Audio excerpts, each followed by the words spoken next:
Down, we have political analyst Quentin Giles. He's here to discuss President Biden's first address. Thank you again and welcome back to BNC Live. Now, the president spoke about the country opening back up by July 4th, providing that all adults are vaccinated by May 1st. First off, is that even a realistic goal considering several states are trying to pass anti-vaccination bills? Yeah, well, first, thank you so much for having me. And it is a realistic goal. President Biden yesterday in those remarks, marking the 1 year anniversary of us being in this pandemic, made it a point to let the American people know that we thought it was an unrealistic goal to get 100 million vaccinations in his first 100 days. And he let us know that they are on track to do that by day 60, which will be next week. And so if we're only looking at a proven track record of him being in office for about 50 something days, it is a realistic expectation that we could be back to a sense of normalcy by July 4th. Got it. And I definitely want to know, where do you stand in terms of being vaccinated? You on board? You know, if I'm I heard that sigh. I heard it. Me personally, I advocate for the wearing of masks. Double mask me, please. And I think that for me, I still need some more time. I am not a anti-vaxxer. I am listening to public health officials, trusted ones, and I am trying to make the most appropriate decision for me and my health. And that's what I would encourage everyone to do. Instead of listening to commentary and opinion, listen to the virologist, listen to the epidemiologist, and make the best decision for you, your family, and your health. That's fair. I'll take it. Now, the House approved a pair of bills yesterday aimed at strengthening background checks for gun buyers. Why is that a win for Democrats? It should be a win for all Americans, but specifically for Democrats, because we've seen the Democratic Party and Democratic grassroots organizations advocate for this for so long. We live in a country where we continue to have these mass shootings, this unnecessary death.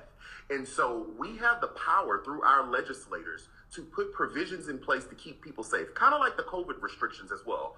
Are they fun? No, but they kept people safe as best could be. And so with this, when we're talking about gun violence, it's a win for them because it is a message that they can say to the American people that we are working for you and that we are trying to keep you safe the best way we can.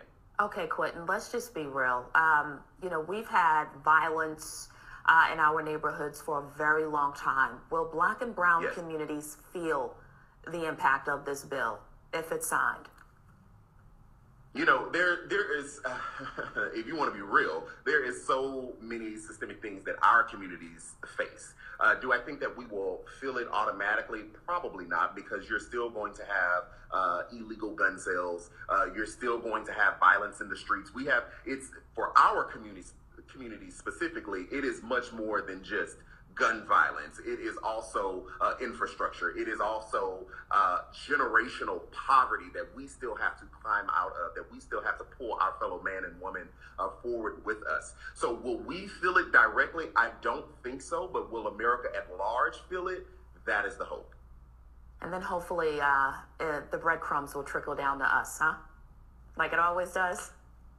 Like it always does.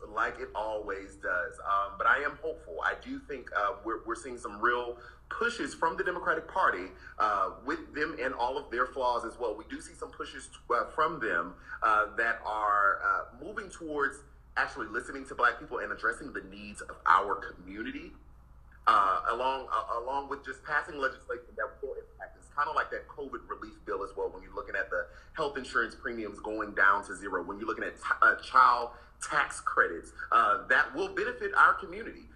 Issuing checks of $300 for people who have children to end childhood poverty. Those are the things that will directly affect us, but we do still need more targeted relief. We need more targeted infrastructure, and we need more targeted opportunities of employment and entrepreneurship in our community.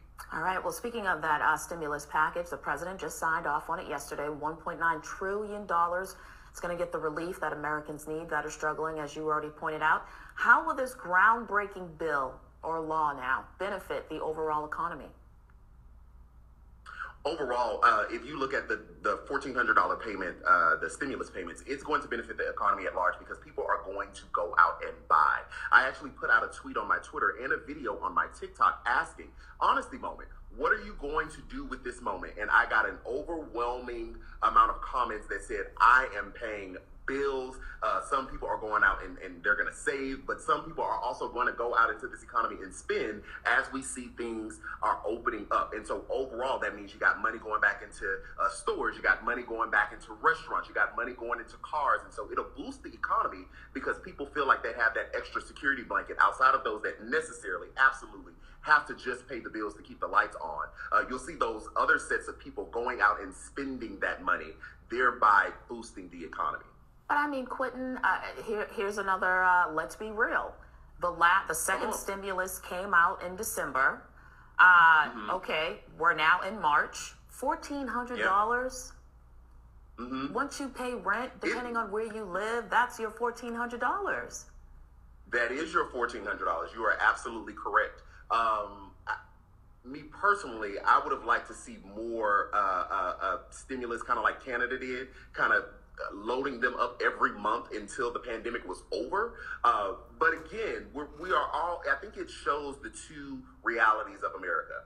We see a lot of people that are still doing okay, whether they are middle class or whether they are wealthy people. And then we see communities, particularly of color, that are generationally in poverty that are not as well. And so that 14, I absolutely see that going to bills just to keep the lights on. But again, kind of like I spoke about earlier, those child tax credits as well, kind of ending child poverty. One could make an argument as well that those $300 payments will help lift certain people up as well. So it's not perfect. We live in definitely a fallen world, and so we're never going to be perfect, but we are striving for that perfection every day.